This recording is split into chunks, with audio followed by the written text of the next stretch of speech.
Baik, alhamdulillahirrabbilalamin wassalatu wassalamu ala asrofil anbiya'i wal mursalin wa ala alihi washabbihi ajmain. Amma ba'du. Pertama-tama marilah sama-sama kita panjatkan puji syukur kehadirat Allah Subhanahu wa taala yang mana berkat rahmat dan hidayahnya kita dapat melaksanakan kegiatan rutin kita yaitu webinar hasil penelitian pada pagi hari ini. Kemudian salawat dan salam tidak lupa kita hadiahkan kepada junjungan kita Nabi besar Muhammad SAW. Semoga kita mendapat syafaatnya akhir kelak. Amin. Yang terhormat Bapak Ayub Mursalin selaku Ketua LP2M UIN STS Jambi. Kemudian hadir juga bersama kita Bapak Husnul Abid, Ketua Puslit LP2M UIN STS Jambi. Kemudian yang sudah hadir bersama kita juga Bapak narasumber kita, Bapak Sohiron, yang hadir juga bersama kita Bapak Bapak Kasubag, Pak Helmi, ada Pak Helmi, kemudian Bapak Sekretaris LP2M, Pak Syaroni, kemudian ada Bapak Najmul Hayat dari FTK, selamat datang Pak. Ya. Kemudian para mahasiswa yang sangat kami banggakan dan para Bapak Ibu dosen yang juga hadir pada pagi hari ini. Adapun narasumber kita pada pagi hari ini adalah Pak Sohiron. Beliau adalah dosen di UIN Suska Riau ya Pak ya? Betul. Oke, baik. Bapak Sohiron juga menyelesaikan S3 kebetulan di UIN STS Jambi. Dan pada pagi hari ini Bapak Sohiron akan memaparkan hasil penelitian beliau terkait dengan analisis keberhasilan pembelajaran metode daring di tengah pandemi yang merupakan studi survei di Madrasah Sanawiyah Kota Pekanbaru ya Pak ya. Ya. Baik, langsung saja mungkin untuk menghemat waktu saya persilahkan kepada Bapak Sohiron untuk memaparkan hasil penelitian. Silakan Pak. Oke, terima kasih. Suara saya jelas Bu ya? Jelas Pak. Assalamualaikum warahmatullahi wabarakatuh. Waalaikumsalam. Bismillahirrahmanirrahim. Alhamdulillahirabbil alamin. Wassalatu wassalamu ala rasulillahi ajmain. Allahumma shalli ala sayyidina Muhammad wa ala ali sayyidina Muhammad. Rabbi shrah li sadri wa yassir li amri wa hlul 'uqdatam min lisani yafqahu qawli.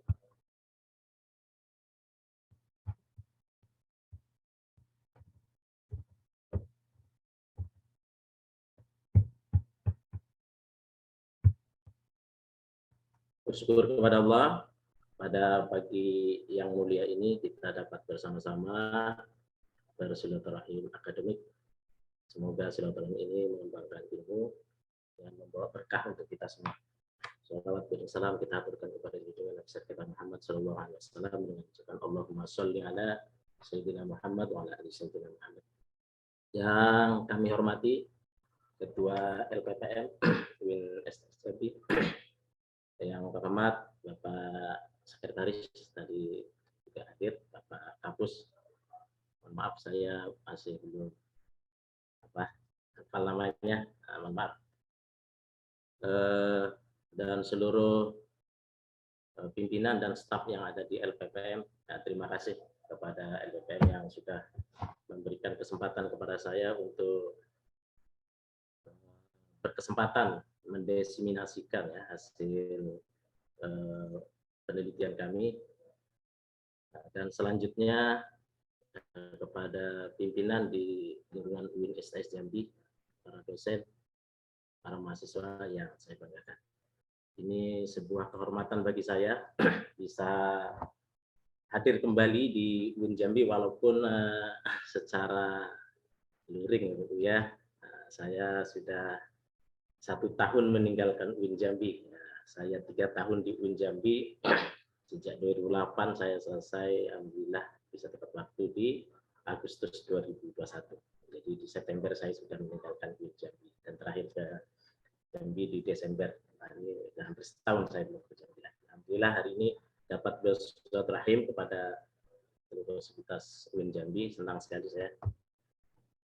Bapak Ibu yang saya hormati, penelitian ini adalah penelitian yang kami lakukan sebetulnya ada bertiga. Ini alhamdulillah saya beserta tim. Penelitian ini didanai oleh di Pak Win melalui LPPM. Ya. Saya mendapat melalui klaster interdisipliner. Ya. Dan alhamdulillah ini juga sudah kami presentasi 1 bulan yang lalu di LPPM. Bapak Ibu yang kami banggakan. Jadi penelitian ini kami mengangkat analisis keberhasilan pembelajaran metode daring di tengah pandemik di Madrasah Sanawiyah Kota Pekanbaru. Sama-sama kita pahami bahwa di akhir tahun 2019, puncaknya di 2020 ya, 2020 itu terjadi COVID yang mengakibatkan perubahan luar biasa. Perubahan luar biasa termasuk di dunia pendidikan. Jadi apa akibatnya di dunia pendidikan? Yang dahulu pendidikan itu dilaksanakan secara tatap muka, kita sangat asing dengan pembelajaran daring walaupun sistemnya di dalam sistem itu diperbolehkan menggunakan daring, bahkan dengan tuntutan zaman harus dengan daring. Tetapi dengan datangnya COVID, mau tidak mau pembelajaran dilaksanakan secara daring. Itu sesuai juga dengan kebijakan pemerintah bahwa setelah di bulan Maret, kalau salah itu di bulan Maret, bahwa seluruh pendidikan itu harus dilaksanakan secara daring karena dilakukan penutupan semuanya. Sesuai dengan edaran Menteri itu pada tahun 2020 itu surat edaran Kemendikbud nomor 1 tahun 2020 itu mengakibatkan semua pembelajaran secara daring. Karena pembelajaran secara daring tentunya ini menjadi masalah tersendiri karena memang secara tradisi pembelajaran kita baik di lembaganya terus di pendidiknya, di peserta didiknya, walaupun teknologi itu sudah berkembang pesat untuk bisa digunakan pembelajaran daring, tapi itu belum dilaksanakan secara baik. Nah, maka dari itu ini karena pembelajarannya itu dipaksakan, mau tidak mau, itu kira-kira, maka perlu ada sebuah kontrol. Dan kalau kita lihat sistem pengontrolan di pendidikan terkait dengan pembelajaran daring itu masih minim. Inilah pentingnya di dalam penelitian ini kita melihat untuk mengetahui seperti apa implementasi pembelajaran daring di masa COVID itu, sehingga ini menjadi pembelajaran di kemudian hari. Berikutnya, pembelajaran daring ternyata di lapangan itu banyak sekali masalahnya. Ya, kenapa banyak masalah? Tadi di awal saya sampaikan bahwa karena pembelajaran daring itu dipaksa dan tidak disiapkan segala infrastruktur. Jadi mengakibatkan apa? Mengakibatkan sulitnya koneksi internet. Kita sangat merasakan di awal-awal Bapak Ibu, sama-sama kita. Sama-sama. Tapi kalau saya secara pribadi sebagai dosen tidak merasakan karena kebetulan pas COVID itu saya sedang tugas belajar dan saya sedang mengajar. Saya mendengarkan curhatan-curhatan teman dan semua dosen. Jadi koneksi internet di awal itu memang tidak mencukupi karena semua menggunakan internet. Akibatnya juga biaya kuota cukup mahal. Kuota mahal karena kebutuhan itu meningkat sedangkan kondisi kondisi untuk memproduksi itu kan terbatas. Itu terjadi di lapangan dan kondisi berikutnya kondisi belajar siswa tidak kondusif jika dilaksanakan di rumah. Ini menjadi masalah Bapak Ibu karena yang dahulunya orang tua menganggap hampir rata, ya, nanti kita lihat di akhir menganggap bahwa pendidikan itu kan diserahkan kepada guru, khususnya pendidikan formal. Tapi kenyataannya di rumah sekarang. dilaksanakan di rumah. Jadi tidak kondusif, orang tua tidak kondusif, anak tidak kondusif. Karena banyak anak itu lebih mendengarkan guru dibandingkan mendengarkan orang tua, khususnya pada aspek materi-materi yang terkait dengan pembelajaran di sekolah. Gitu. Berikutnya Bapak Ibu, penggunaan media yang tidak tepat serta lemah penguasaan guru ini diakui karena guru juga pada kondisi COVID itu tidak siap dengan kondisi penggunaan metode penggunaan teknologi yang harus aplikatif. Selama ini memang secara aplikatif bisa menggunakan media yang ada di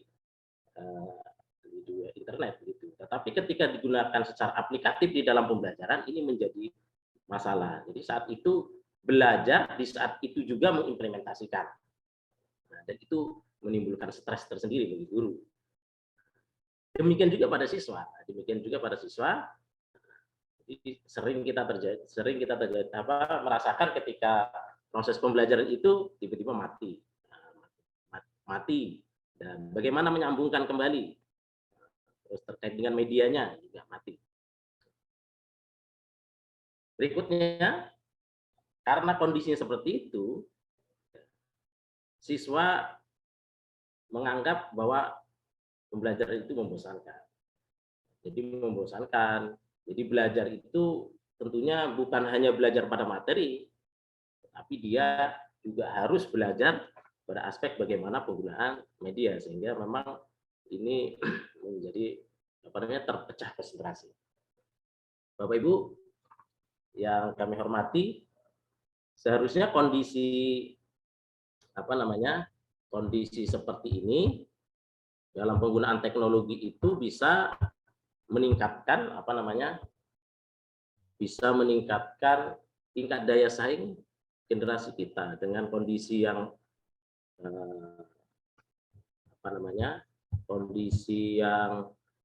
memaksa itu memaksimalkan penggunaan teknologi yang selama ini memang teknologi sudah tersedia, tetapi belum maksimal. Dengan adanya COVID di sisi lain itu bisa memaksimalkan potensi peserta didik, potensi guru untuk meningkatkan teknologi sehingga itu dapat meningkatkan kualitas generasi Indonesia. Berikutnya kontribusi yang kami inginkan di dalam penelitian ini secara akademik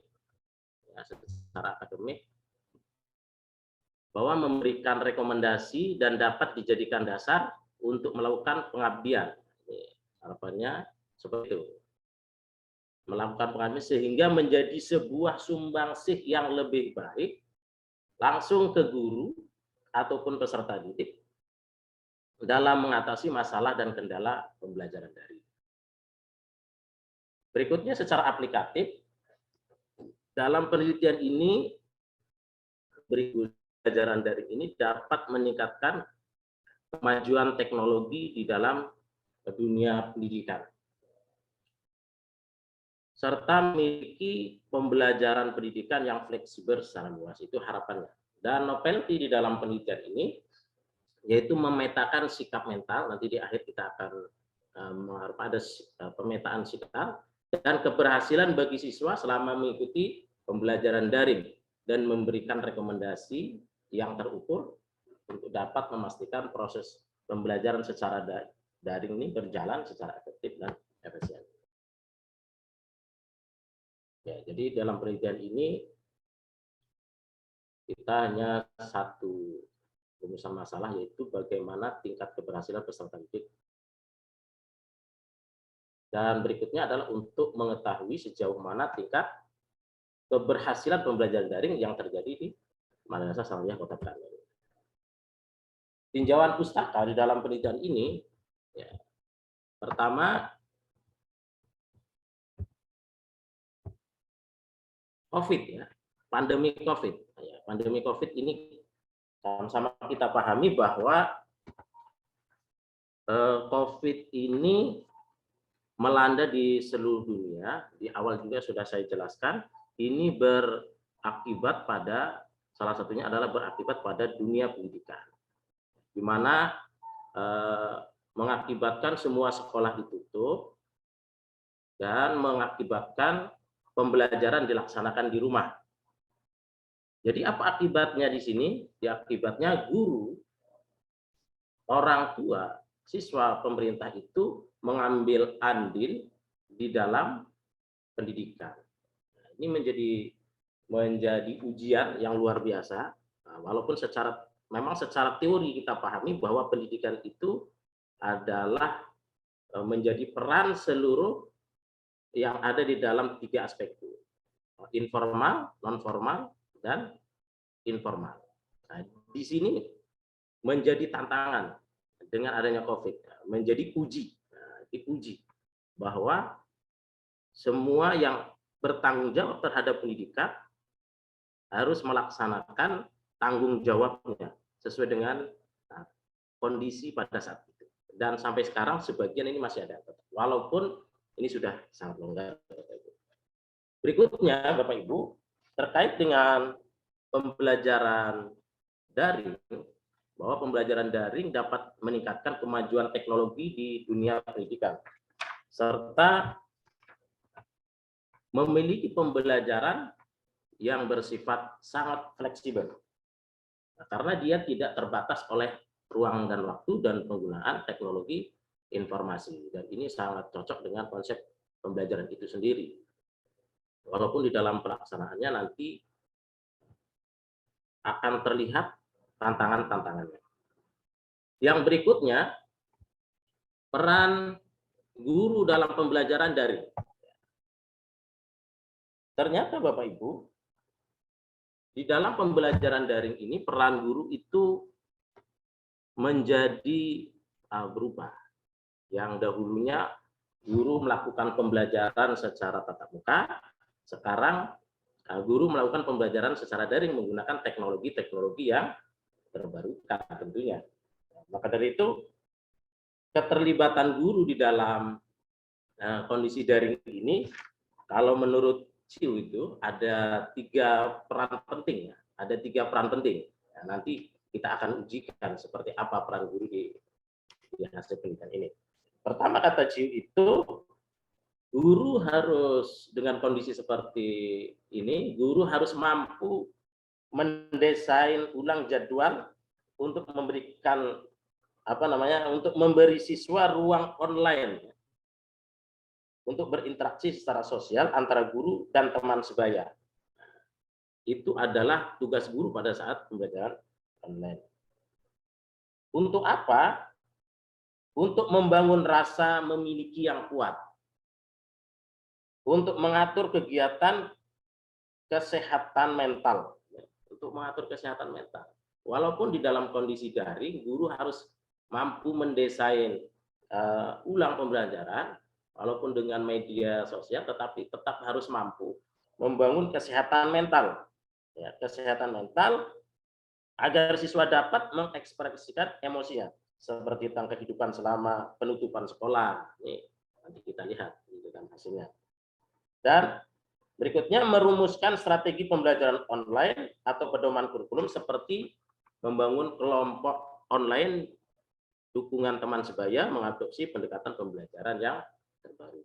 Itulah peran guru yang dapat dilakukan di dalam pembelajaran. Bapak Ibu yang dirahmati Allah. Berikutnya, metode yang kami lakukan di dalam penelitian ini, kami menggunakan penelitian tindakan untuk melakukan penelitian tinjauan survei. Terus populasi di dalam penelitian ini di MTS Kota Pekanbaru. Di MTS Kota Pekanbaru itu sampelnya kami ambil ada 6 madrasah, 3 negeri, MTS 1, MTS 2, MTS 3. Karena di Pekanbaru itu MTS negerinya ada 3 Bapak Ibu. Dan MTS swasta kita ambil 3, yaitu MTS 2 Muhammadiyah, MTS Al-Huda, dan MTS Al-Mutakin. Jadi teknik pengumpulan data di dalam penelitian ini menggunakan angket dengan bantuan Google Form. Selanjutnya, teknik analisis data, yaitu menggunakan analisis validitas isi loci ya, dengan validitas konten validity ratio. Dan nanti ada analisis juga reliabilitasnya. Hasil penelitian, ya Bapak Ibu, pertama, dalam penelitian ini untuk melihat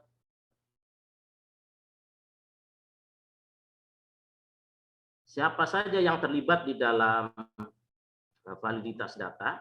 Dalam validitas data ini kita melibatkan guru dan dosen sebanyak 31 orang Bapak Ibu. 31 orang bersatu sebagai guru, 24 ini guru-guru yang sebagai lokasi penelitian kita, sebagai pakarnya, itu guru-guru yang sudah sertifikasi, dan dosen 7 orang, demikian juga dosen yang sudah dianggap memiliki kemampuan dalam mengembangkan instrumen. Dengan perbandingan gender yaitu perempuan 16 orang dan laki-laki 15 orang. Hasil di dalam uji validitas isi ini, dari 31 orang ini kita memperoleh skor 0,33 dan semua item dinyatakan lolos Bapak Ibu. Dan dari reliabilitasnya kita juga memperoleh hasil setelah diuji, memperoleh hasil sebesar 0,969, lebih besar dari 0,6.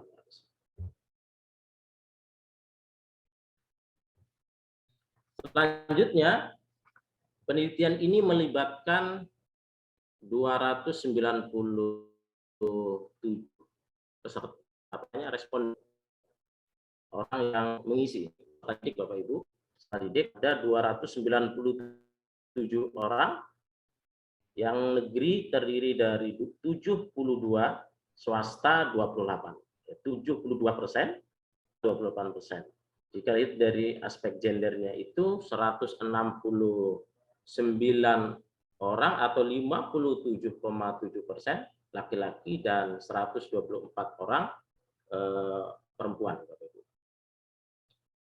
Hasil yang diperoleh Bapak Ibu, ya, hasil yang diperoleh dalam penelitian ini pertama, ini di sini kita tampilkan 3, tapi di sini kita ada 10 Bapak Ibu, nanti saya bacakan satu-satu.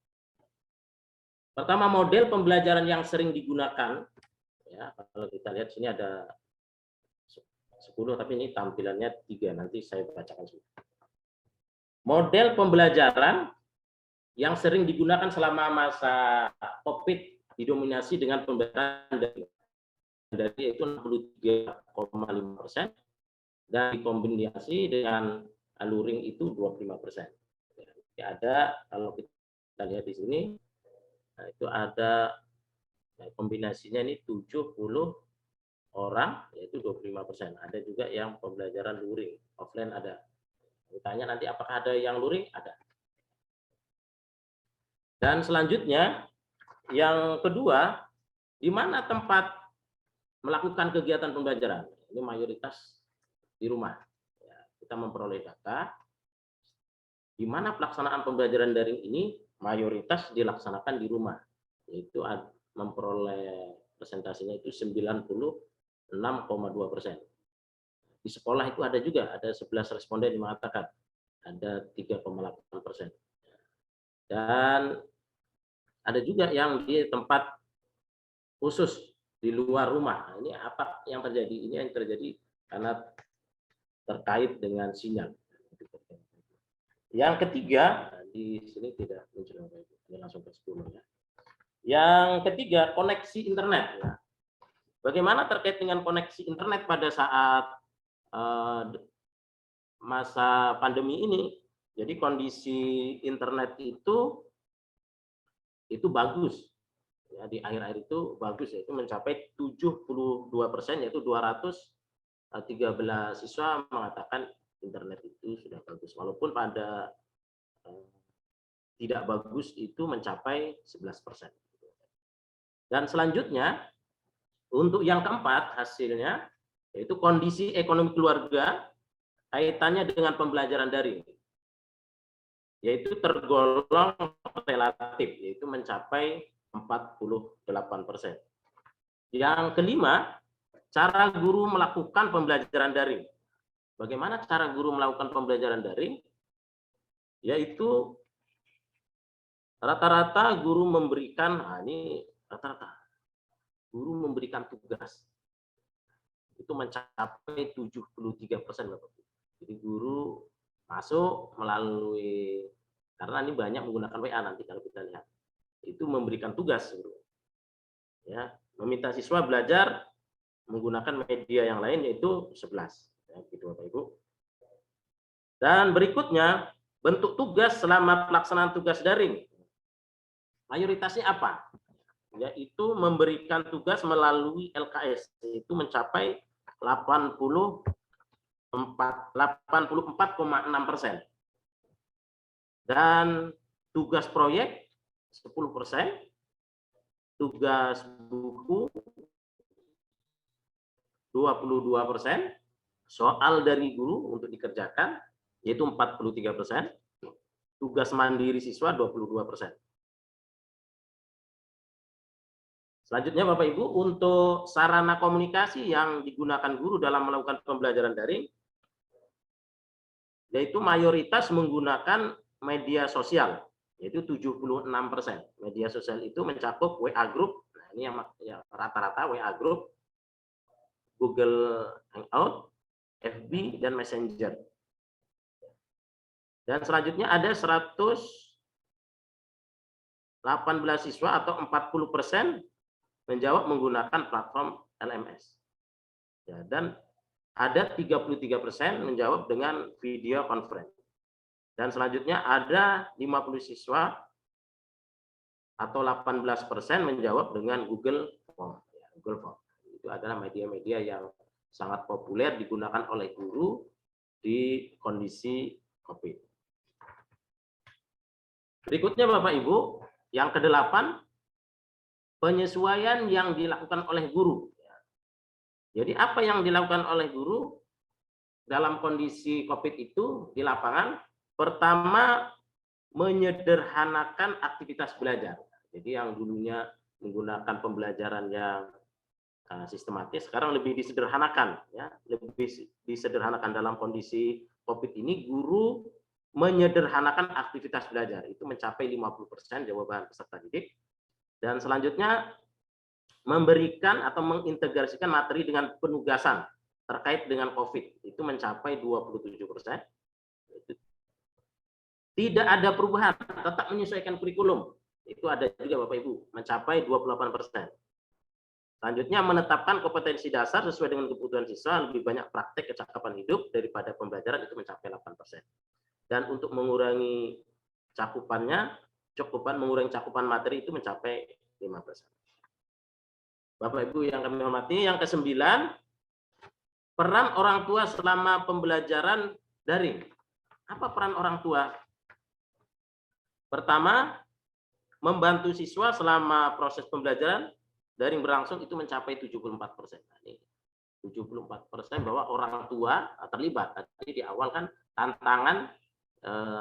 tantangan COVID ini memaksa orang tua terlibat dalam mengajar. Ternyata mencapai 74%. Dipaksa orang tua terlibat. Dan selanjutnya orang tua mengerjakan pekerjaan rumah. Orang tua meminta pada saat pembelajaran itu, ada juga orang tua yang masih tetap meminta anaknya mengerjakan pekerjaan rumah, itu mencapai 13%. Ada juga orang tua yang memberitahu mengerjakan pekerjaan rumah, itu mencapai 21 orang. Pak, maaf, share screen-nya nggak bergerak nih, Pak. Oh ya, ini mohon maaf, ini saya lupa enggak. Ini kemarin karena waktunya terbatas. Iya, Pak. Ini yang terakhir ya. Ini terakhir ada nih. Terpotong nanti saya masukkan lagi. Ini lupa tadi malam. Oh ya, Bapak Ibu. Terakhir. Nah, 10 ini terlihat ini. Hambatan utama. Ya, hambatan utama selama pembelajaran daring. Ya, itu pertama adalah jaringan internet atau kuota. Itu mencapai 48%. Dan selanjutnya sulit memahami penjelasan guru. Nah, ini yang paling dominan nih dalam kondisi daring itu siswa sulit memahami penjelasan guru mencapai 60%. Dan komunikasi dengan orang tua 4%, kemampuan teknologi informasi dan komunikasi 1,7%. Berarti siswa itu sudah ada peningkatan yang luar biasa. Berikutnya adalah kurang konsentrasi. Kurang konsentrasi dalam pembelajaran itu yang terjadi adalah 77%, 37% atau 110 siswa yang menjelaskan. Berikutnya Bapak Ibu, selain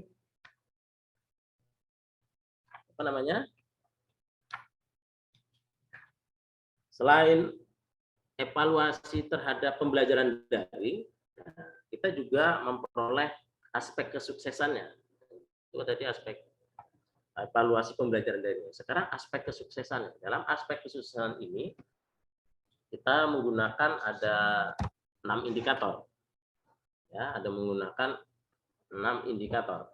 Pertama, yaitu kemampuan mengatur diri secara umum. Jadi ternyata di dalam kondisi COVID ini, siswa juga masih bisa mengatur kemampuan dirinya. Nah, itu mencapai nilai atau persentase 75%. Yang kedua, pada aspek berorganisasi selama COVID. Ya, melalui organisasi itu tergambar di dalam keterlibatan di dalam grup-grup WA gitu. Itu mencapai 64%. Itu kategorinya baik juga. Dan berikutnya pada aspek lingkungan. Ya, pada aspek lingkungan memperoleh nilai 68%. Juga kategori baik. Berikutnya, pada aspek sikap terhadap pembelajaran online. Ini sikap peserta didik terhadap pembelajaran online itu 68%. Pada aspek komunikasinya, ya, peserta didik beranggapan mencapai 67,45%. Dan pada aspek prestasi belajar secara keseluruhan yaitu 64%. Dan dirata-ratakan pada aspek kesuksesan pembelajaran di di masa COVID itu dapat dikategorikan baik Bapak Ibu. Itu mencapai rata-rata 68%. 68%.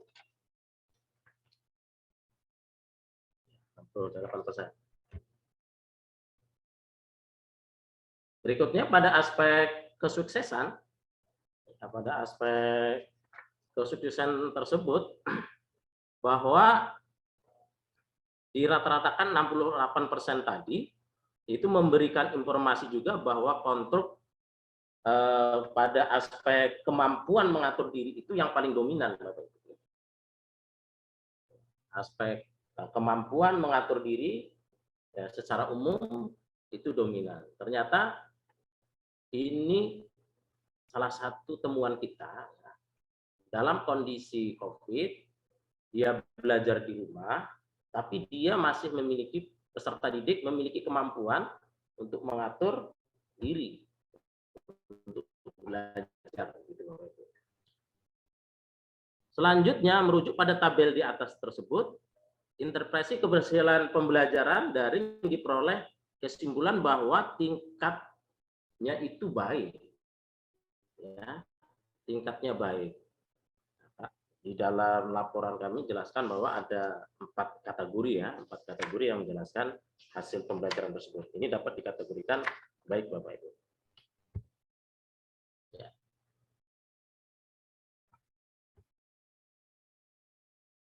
Ya. Terakhir Bapak Ibu, dari hasil penelitian kami, jadi efek proses pembelajaran secara daring ya, apa efeknya terhadap peserta didik pembelajaran daring ini? Paling tidak ada 3 efek. Pertama, efek kesehatan mental kepada peserta didik. Dari penelitian ini kami memperoleh informasi bahwa pelaksanaan pembelajaran memberikan yang positif. Walaupun dalam kondisi tekanan COVID, tapi memberikan dampak positif Bapak Ibu terhadap kesehatan mental peserta didik. Hal ini dikarenakan tingginya tingkat pilihan siswa pada alternatif jawaban sesuai. Dengan rata-rata sebesar 58% dengan kategori cukup baik. Walaupun kalau kita lihat di sini Bapak Ibu, ada juga aspek yang lain, begitu. Tapi yang paling dominan adalah mengatakan sesuai. Berikutnya, apa yang diperoleh atau efek dari pembelajaran daring ini? Yang kedua adalah aspek karakter.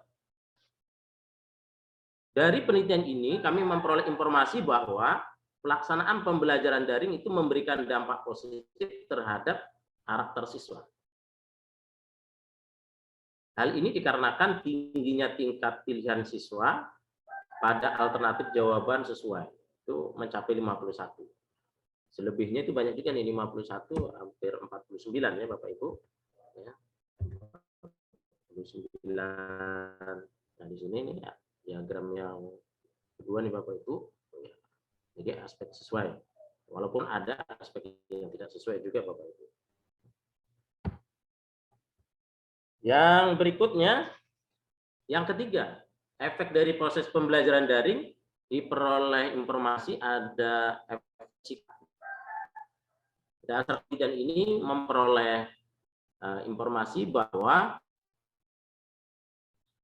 menunjukkan keseluruhan responden menyatakan sesuai terkait efek dari pembelajaran tersebut, diantaranya ikut terlibat secara aktif dalam pembelajaran. Jadi mereka ikut terlibat aktif di dalam pembelajaran.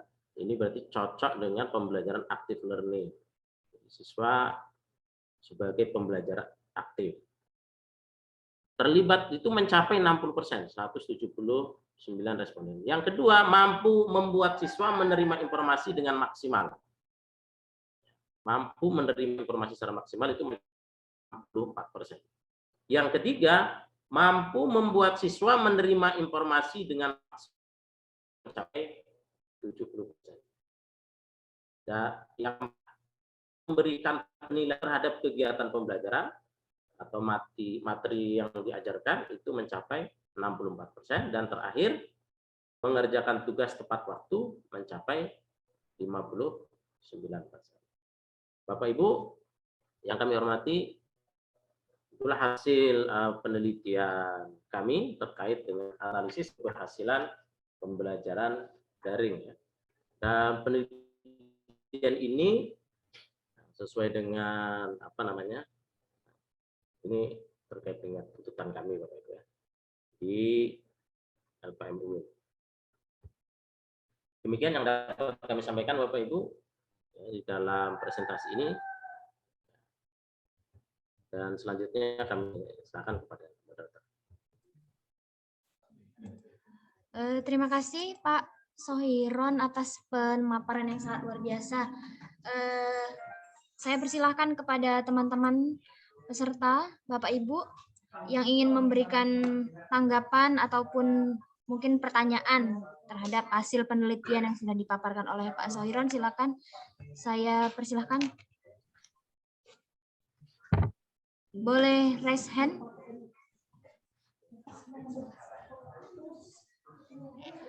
Mungkin sedikit ini ya Pak ya, sambil menunggu teman-teman Bapak Ibu memberikan tanggapan dan pertanyaan. Tadi kan kalau menurut saya mengukur keberhasilan pembelajaran itu tidak melulu tentang tes, kemudian hasil belajar saja gitu kan ya. Tadi kan banyak juga pemaparan indikator-indikator keberhasilan yang lain. Baik, yang ingin saya sedikit tanyakan adalah bagaimana, apakah hanya dengan instrumen berupa Google Form dan angket tadi kalau saya tidak salah tadi ya, apakah dapat mengukur keberhasilan dari indikator keberhasilan dari segi sikap siswa? Apakah itu sudah cukup valid untuk mengukur sikap siswa, keberhasilan pembelajaran dari sikap siswa, Pak? Oke. Langsung tanggapi Ibu ya. Ya. Halo. Iya Pak, silakan. Baik. Terima kasih atas waktunya. Menarik sebenarnya topik penelitiannya ini karena kita akrab mengalami pembelajaran ini ya Pak. Ya, baik, Pak. Jadi, saya mengalami tantangan berat sebenarnya dalam pembelajaran di masa pandemi ini karena saya kan sering diberi mata kuliah istimak di Oh ya, Pasar Arab itu kan. Ini mau sharing sebenarnya gimana kira-kira untuk mengatasinya itu kan. Di pembelajaran apa ini kan istimak ini begitu juga muhadasah ini semester juga dikasih. Itu kan kita menggunakan syam'iyah syafawiyah itu kan. Bagusnya itu memang efektifnya itu harus berhadapan gitu kan. Jadi siswa itu juga mahasiswa itu bisa melihat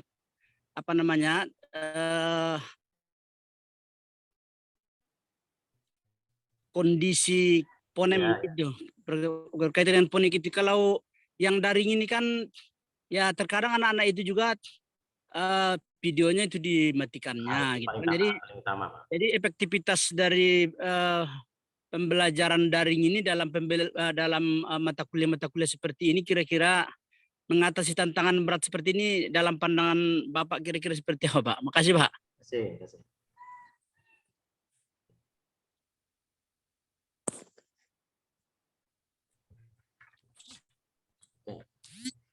Sambil menunggu, mungkin saya jawab dulu ya yang dari Ibu moderator. Bu moderator, mohon maaf, izin namanya Bu. Bu Tati Sofia, Pak, ya? Tati. Bu siapa? Tati Pak. Lapih ya? Tati Wulandari. Bu Tati Wulandari. Mohon maaf saya. Ya, Tati. Ya, jadi karena penelitian ini kan penelitiannya survei nih Bu. Ya, survei dan kita memang menggunakan instrumen angket saja nih Bu. Nah, kita tidak ada untuk mengetahui sikap itu kita menggunakan observasi ya. Observasi kita tidak melakukan, juga tidak ada wawancara. Bahkan wawancara kepada kepala sekolah, kepada guru ya, kepada siswa juga tidak ada. Kita murni menggunakan instrumen angket ya, instrumen angket. Dari hasil itulah kita analisis. Kita analisis.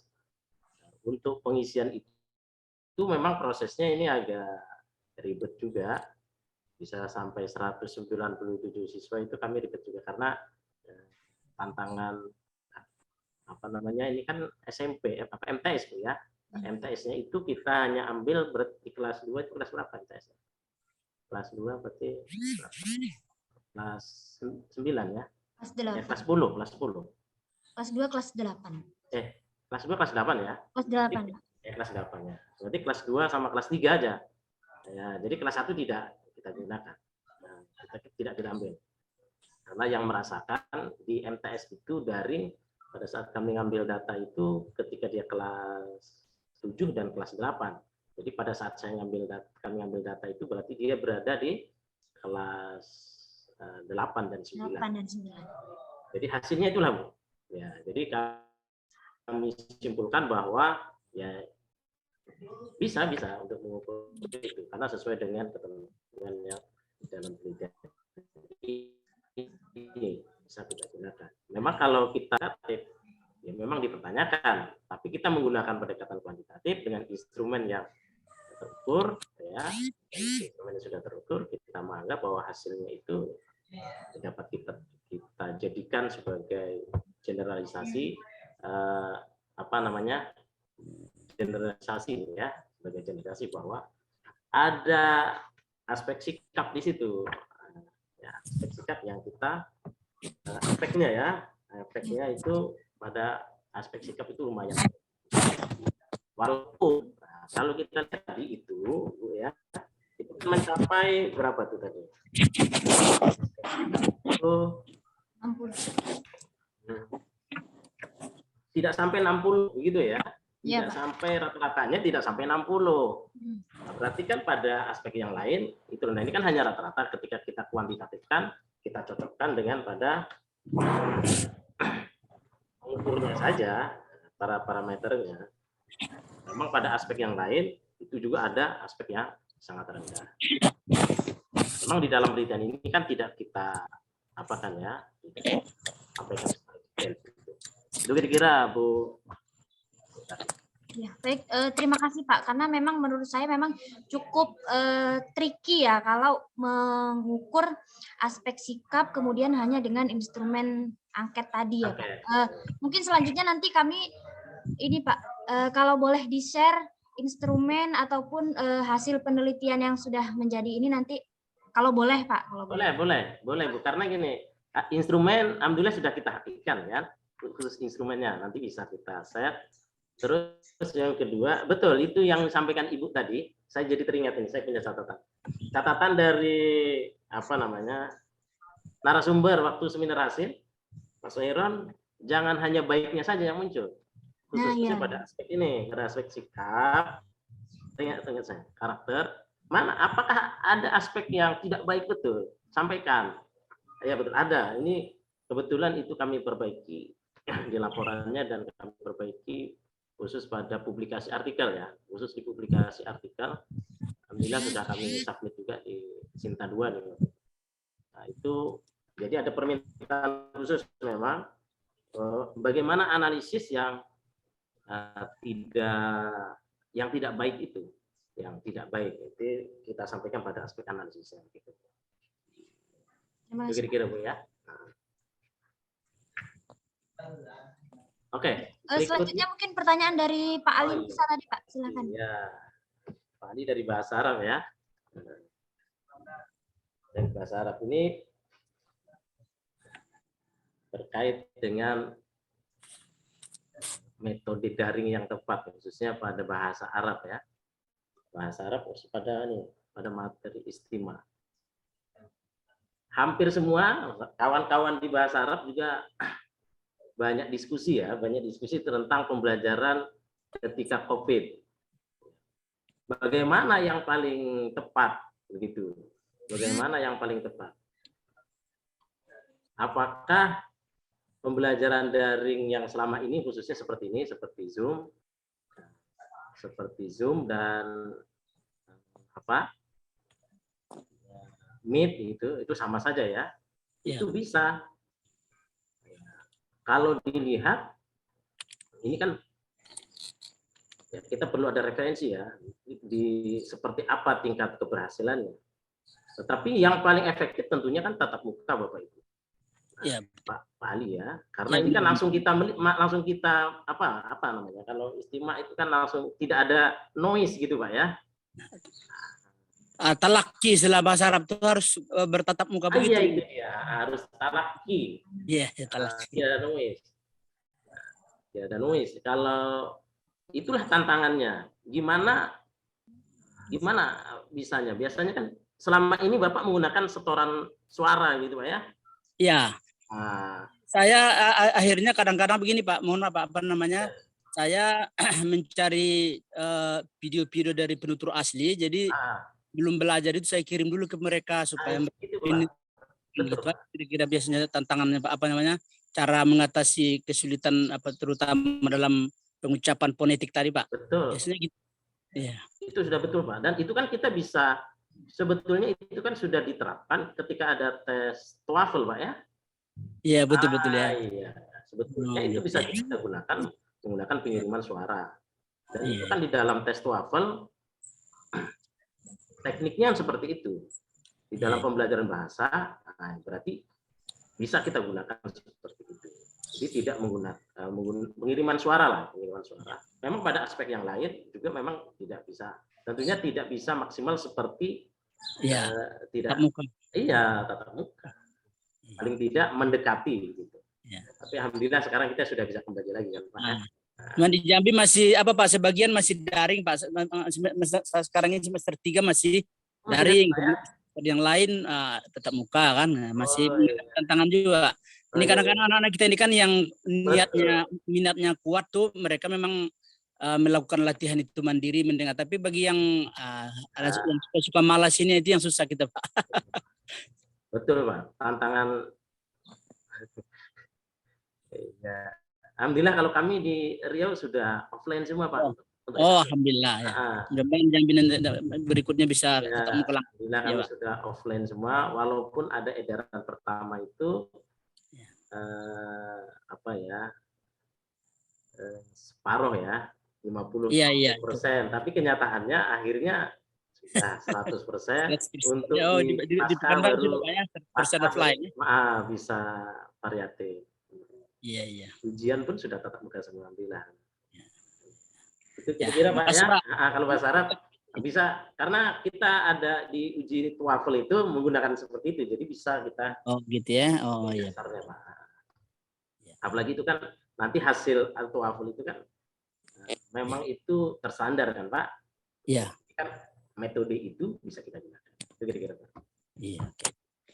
Kasih para narasumber. Kasih. Ya, sama-sama Pak. Ya, ada lagi yuk. Ada lagi nih Pak dari Pak Damiri. Baik, silakan Pak Damiri. Baik, Assalamualaikum warahmatullahi wabarakatuh. Waalaikumsalam. Terima kasih Ibu Moderator, terima kasih Pak Narasumber atas penjelasannya. Saya kira sangat menarik untuk kita simak. Dan Bapak ada beberapa hal yang perlu saya tanyakan berkait dengan keberhasilan dengan masalah yang Bapak sampaikan tadi. Beberapa masalah, setidaknya koneksi internet, lemahnya penguasaan teknologi, dan siswa kurang berminat. Kemudian guru rata-rata memberi tugas LKS. Ya, betul. Kemudian siswa sangat sulit memahami sampai 60% yang Bapak sampaikan tadi. Ya. Kemudian kita ingin melihat sukses di dalam keberhasilan belajar daring. Saya mencatat ada kemampuan mengatur diri siswa, Ya. kemudian siswa berorganisasi itu sampai 64%, Ya. dan kemudian dalam aspek lingkungan sampai 88% yang Bapak sampaikan tadi. Kemudian aspek dampak efek dari pembelajaran daring itu adalah mental, karakter, dan sikap. Betul. Nah, ada satu hal yang saya tanyakan kepada Bapak, bagaimana keberhasilan dalam aspek akademisnya? Karena yang Bapak sampaikan tadi kebanyakan belum mengarah ke keberhasilan aspek akademis dari Ya. itu. Karena siswa 60% sulit memahami di dalam proses belajar daring. Nah, saya kira itu yang pertama yang perlu saya tanyakan. Ya. Yang kedua, Bapak menjelaskan tadi ada populasinya madrasah negeri dan madrasah swasta. Itu menarik juga bagi saya. Apakah keduanya bisa bersamaan keberhasilannya atau bagaimana? Masalah madrasah negeri dan madrasah swasta. Sedangkan madrasah negeri kita sesama memahami, pemerintah sangat konsen gitu ya, dan aturannya sedemikian rupa untuk meningkatkan keberhasilan belajar siswa. Nah, terkadang madrasah swasta itu tidak begitu walaupun ada dukungan tapi tidak begitu konsen seperti madrasah negeri. Nah, karena ada 28% Bapak sampaikan populasinya diambil dari madrasah swasta. Mungkin itu Pak yang perlu saya tanyakan. Saya Ri, Assalamualaikum warahmatullahi wabarakatuh. Terima kasih Pak Damiri. Bersama Pak. Oke. Ini langsung Bu Moderator ya. Silakan Pak. Oh iya ya. Pertama terkait dengan keberhasilan ya. Keberhasilan tidak ada dilihat pada aspek akademik. Memang tidak ada nih, kami menggunakan ada di dalam pengukuran itu memang tidak, ya betul ya, catatan kami ini Bu, Pak, catatan Pak Damir ya. Ya, tidak ada pada aspek akademik. Ini kami pada aspek apa namanya? Karena sebetulnya ini evaluasi kalau kita lihat dari judul kan, dari apa namanya? Dari rumusan masalah itu keberhasilan metode sebagai judul. Ya, keberhasilan metode. Maka dari metode itu ada 10 tadi ya. Memang efeknya tadi memang kita hanya melihat pada aspek berapa tadi ya? 7, 6 ya. 6 dan ada 3 pada aspek keberhasilannya, efeknya. Nah, ini catatan nih Pak ya. Terima kasih.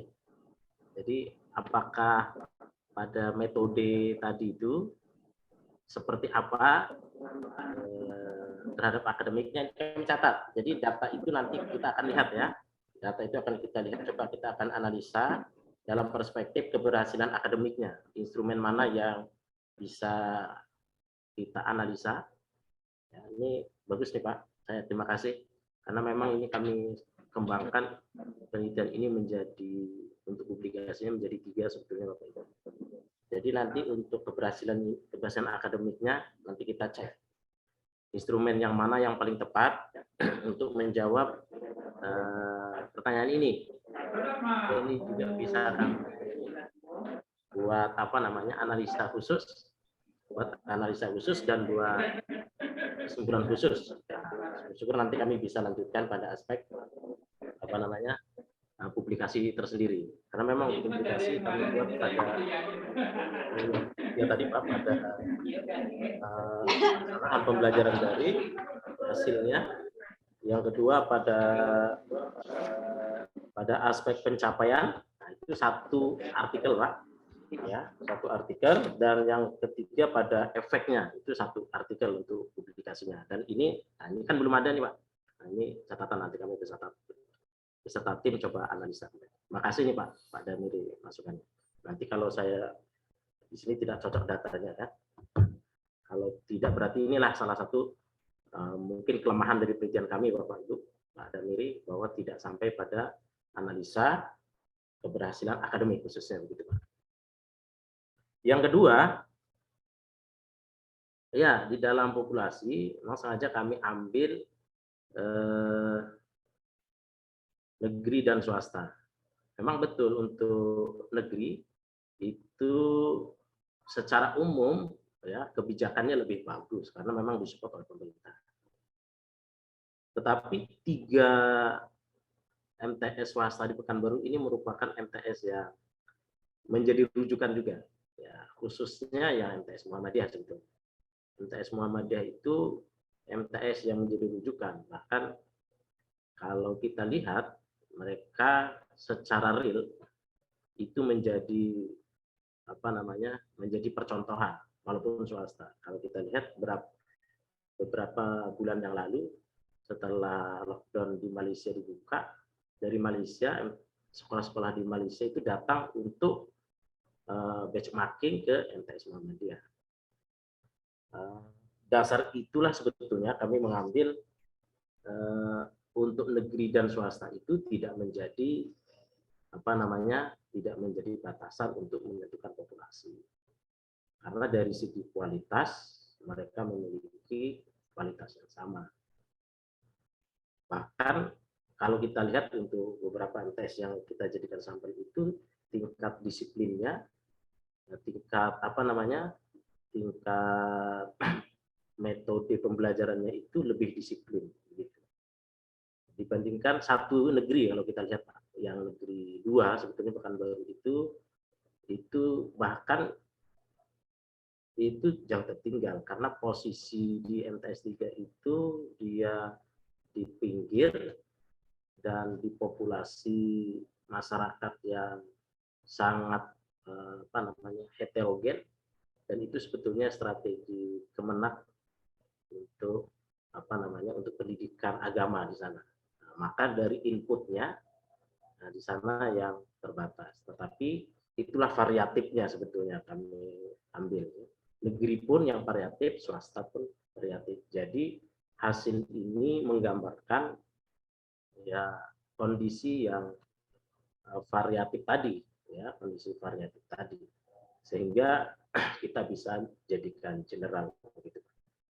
Tidak pada satu level saja. Kalau umpamanya sekolah yang baik saja wajar gitu.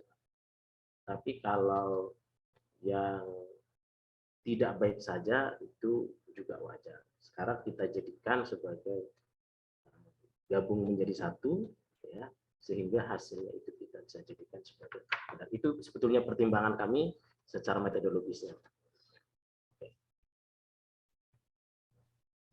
Oke, itu Pak, kira-kira Pak. Baik Pak, terima kasih Pak.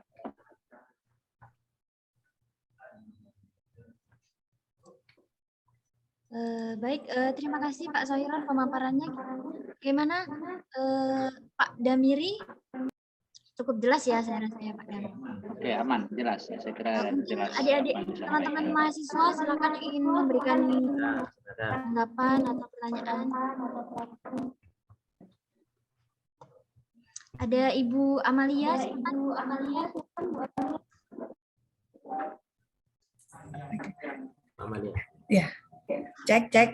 Suara saya terdengar jelas, Mbak. Sangat jelas, Bu. Alhamdulillah. Ini kadang headsetnya ngeheng ya.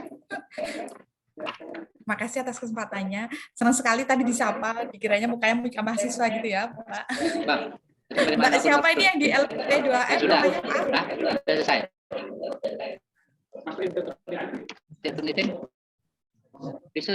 Langsung saja ya. Bismillahirrahmanirrahim. Assalamualaikum warahmatullahi wabarakatuh. Pak Dr. Sahiron, salam kenal Pak. Ya, saya dosen UIN Jambi, tapi sudah 3 tahun ini tinggal di Duri Riau, Pak. Oh, di Duri, alhamdulillah. Jadi ya karena hikmah pandemi bisa ngumpul sama suami di sini. Alhamdulillah. Jadi sedikit banyak yang Bapak sampaikan tadi dari segi setting lokasi penelitian ya, saya paham karena kan baru ya Pak ya, cari suasana baru di Duri bosan gitu ya. S2 itu melewati kalau itu pulang. Nah, itu yang di Rumbai itu ya Pak ya?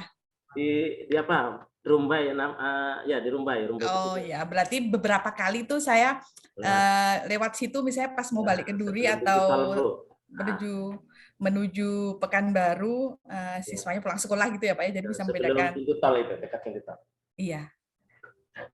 Dan tentang apa namanya Pak, kualitas Madrasah Sanawiyah Muhammadiyah tadi Pak, saya baru aware sekarang gitu ya Pak ya, karena baru tahu gedung Muhammadiyah yang sebesar itu di Pekanbaru pun mungkin 2-3 minggu yang lalu Pak, gitu ya. Oke. Fokus pendidikan Muhammadiyah Pekanbaru luar biasa. Gitu ya Pak ya. Ya, terima kasih atas waktunya Ibu Moderator, Bapak Sohiron, maaf Pak, salah.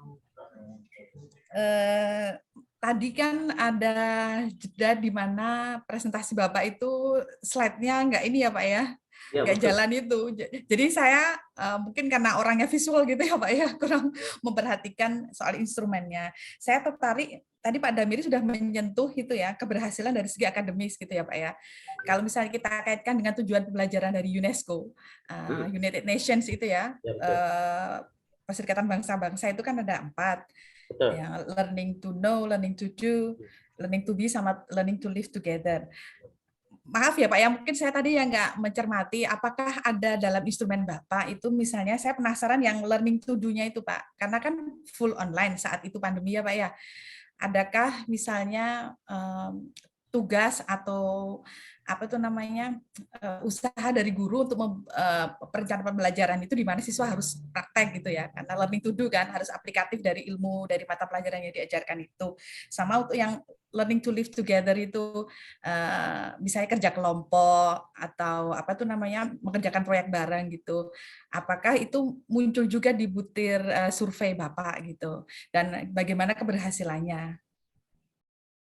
Terus selanjutnya tentang LMS Pak, apakah ada juga informasi dari penelitian Bapak itu mengenai learning management system yang digunakan selama masa pandemi itu, misalnya penggunaan Google Classroom, atau ada yang sangat unik sekali, misalnya ternyata sekolah Muhammadiyah yang karena bisa jadi benchmarking juga bagi sekolah lain di luar negeri pun ternyata lebih variatif misalnya, atau ternyata sama saja sama dia dengan sanawiyah negeri jenis LMS yang dipakai.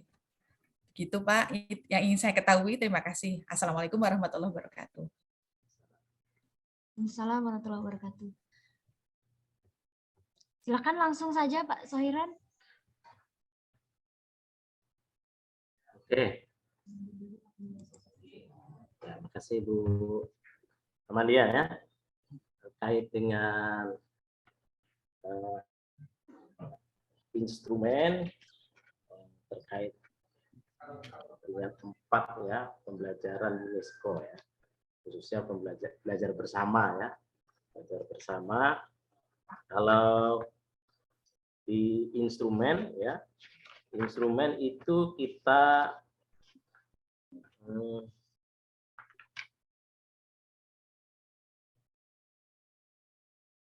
di dalam bentuk tugas ya, di dalam bentuk tugas selama pelaksanaan pembelajaran daring ya, bentuk tugas itu kita tanyakan di situ terkait dengan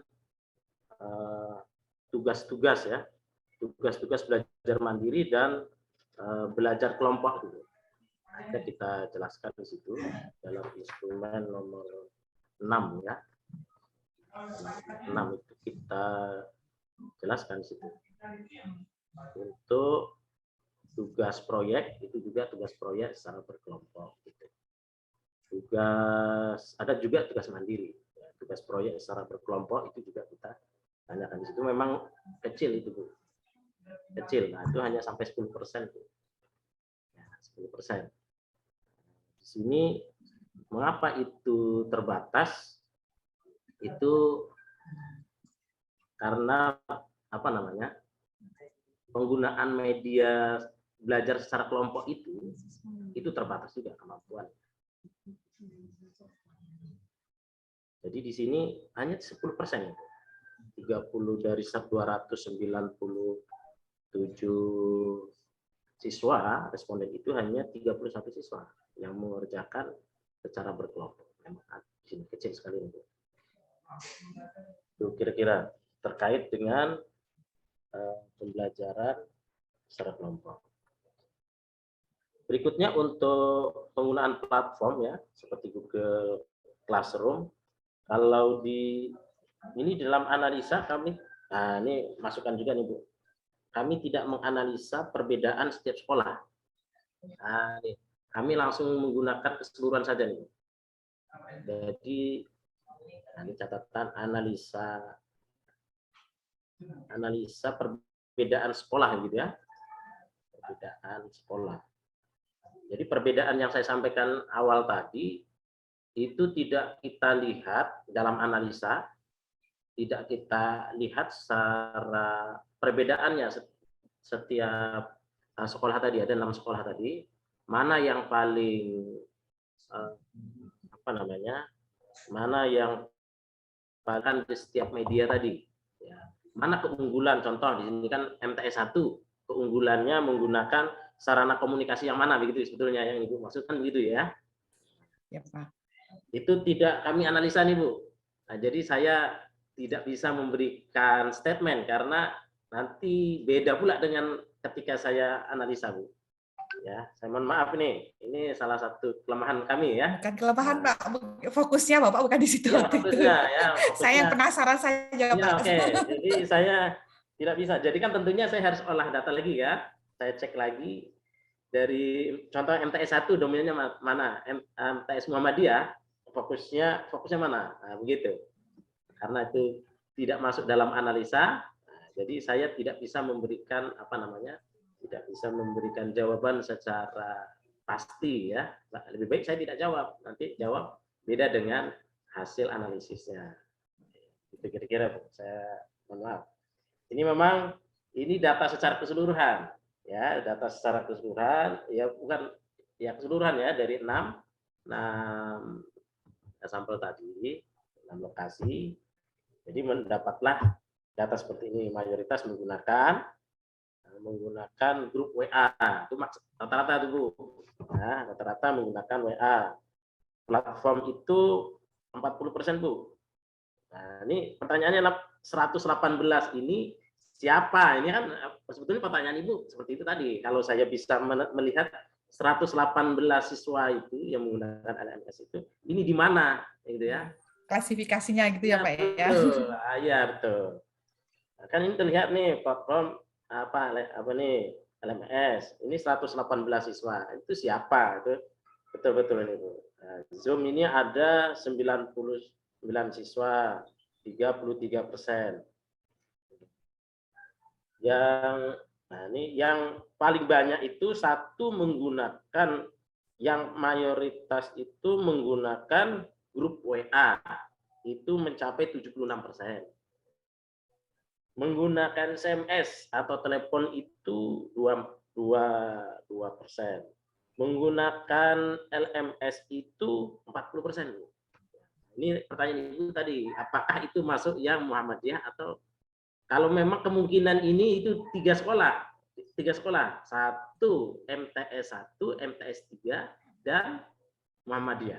Itu kemungkinannya. Tapi siapa di mana yang paling mayoritas ini saya belum bisa jawab. Itu dugaan itu ya. Nah, itu dugaan saya. Terus untuk Zoom itu ada 33%. Email ada juga. Selebihnya itu di bawah 1%. Selebihnya di bawah 1%. Berarti mayoritas itu WA, LMS, dan Zoom. Nah, itu mayoritas yang digunakan media ini. Mayoritas yang digunakan di kondisi daring. Itu Bu, kira-kira gambaran umumnya. Baik Pak, terima kasih Pak informasinya. Terima kasih Pak Sohiran, pemaparannya. Mungkin dari teman-teman yang lain. Gimana Bapak Ibu? Oke, mungkin ini ya Pak ya, nanti terakhir kami sangat ingin melihat instrumen yang mungkin sudah dikonstruk, sudah divalidasi, yang bisa mungkin nanti ada teman-teman dosen atau mahasiswa yang ingin melakukan survei kepada mahasiswanya. Kebetulan Pak, di UIN STS Jambi sendiri S1-nya itu masih ada beberapa semester, mungkin yang semester 3, semester 5, beberapa itu masih ada yang online Pak pembelajarannya. Dan mungkin nanti ya instrumen yang mungkin sudah oleh tim Bapak mungkin bisa kami adopsi dan dikonstruk ulang, dimodifikasi menjadi sesuai keperluan untuk mensurvei mahasiswa, mungkin keberhasilan pembelajaran bagi mahasiswa mungkin ya Pak ya. Salah. Oke, mungkin kalau tidak ada lagi yang ingin kita diskusikan Pak. Oke, kalau tidak ada, mungkin saya closing ya. Closing Oke, Bapak Ibu. Oke, Bapak Ibu, terima kasih. Ya, yang jelas penelitian ini Bapak Ibu, ini tujuannya kita bagian dari kontribusi tanggung jawab akademik itu. Dalam rangka apa? Dalam rangka kebijakan pembelajaran daring ini kan terlaksana karena terpaksa, bukan secara desain ya, by desain bukan, tetapi karena kondisi. Nah, jadi kita ingin berkontribusi bahwa kegiatan itu betul-betul dapat dipertanggungjawabkan secara akademik keberhasilannya, sehingga ini menjadi menjadi bahan untuk pengembangan sehingga pembelajaran daring itu harus dipersiapkan mulai dari sekarang, karena dengan tuntutan, karena kondisi sekarang kita kan berada di dunia teknologi informasi. Jangan sampai ketika terjadi hal-hal seperti kembali, jangan terjadi. Itu kita semua sudah siap. Jangan seperti yang terjadi di kemarin. Itu sebetulnya kontribusi yang kami ingin sampaikan di dalam ini. Tentunya berikutnya kami mengucapkan terima kasih kepada LPM yang berkenan mengundang kami, saya khususnya di dalam mendiseminasikan hasil penelitian kami, dan ini semoga memberikan kebermanfaatan dari hasil penelitian ini. baik secara akademis maupun secara praktis. Mungkin nanti secara praktis tadi disampaikan oleh Ibu moderator terkait dengan instrumen. Instrumen itu bisa dijadikan dasar awal untuk pengembangan instrumen ketika dilakukan di terakhir. Tentunya di dalam penyampaian ini banyak hal yang tidak tidak berkenan. Ada hal yang tidak berkenan mungkin di dalam penyampaian, datanya mungkin sebagian tadi terputus ya. Jadi ada informasi terputus. Mohon maaf, mungkin di dalam penyampaian tidak ada hal yang tidak pas. Mohon maaf. Dan terima kasih juga kepada Bapak Ibu yang sudah memberikan masukan untuk menambah analisis dalam penelitian ini sehingga itu bisa nanti dikembangkan. Terima kasih. Mohon maaf atas segala kurangnya. Terima kasih dari saya. Assalamualaikum warahmatullahi wabarakatuh. Waalaikumsalam warahmatullahi wabarakatuh. Terima kasih Pak atas pemaparan yang luar biasa tadi terkait hasil penelitiannya Pak Soiron. Kemudian saya informasikan kepada teman-teman peserta, Bapak Ibu sekalian, agar mengisi link absensinya ada di kolom chat. Kemudian kepada Bapak Ibu dosen yang hadir di forum ini, silahkan yang ingin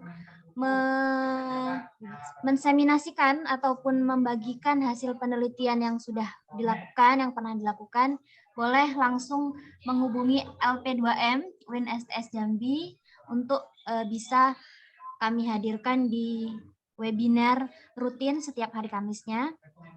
Silahkan Bapak Ibu boleh langsung menghubungi LP2M.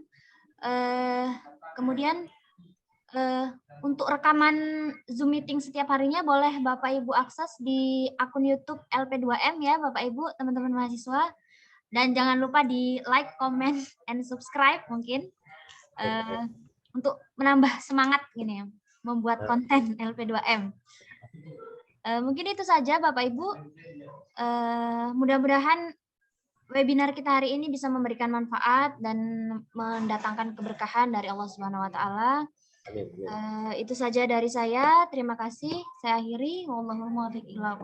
Wassalamualaikum warahmatullahi wabarakatuh. Waalaikumsalam warahmatullahi wabarakatuh. Oh iya, ada Bu Maria Ulfa ya. Sehat Bu Maria?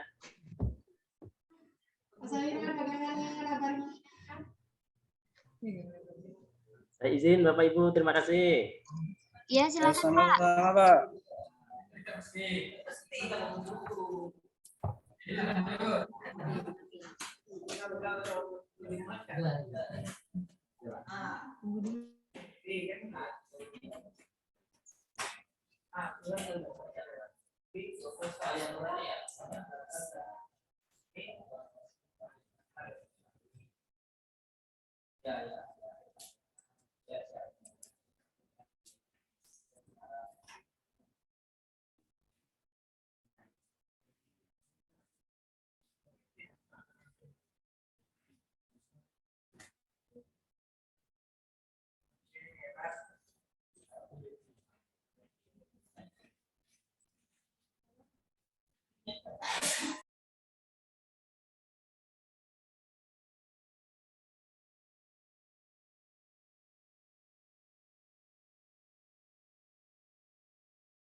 Baik Bapak Ibu, kita akan tutup ya link Zoom-nya ya Bapak Ibu ya. Mohon live ya.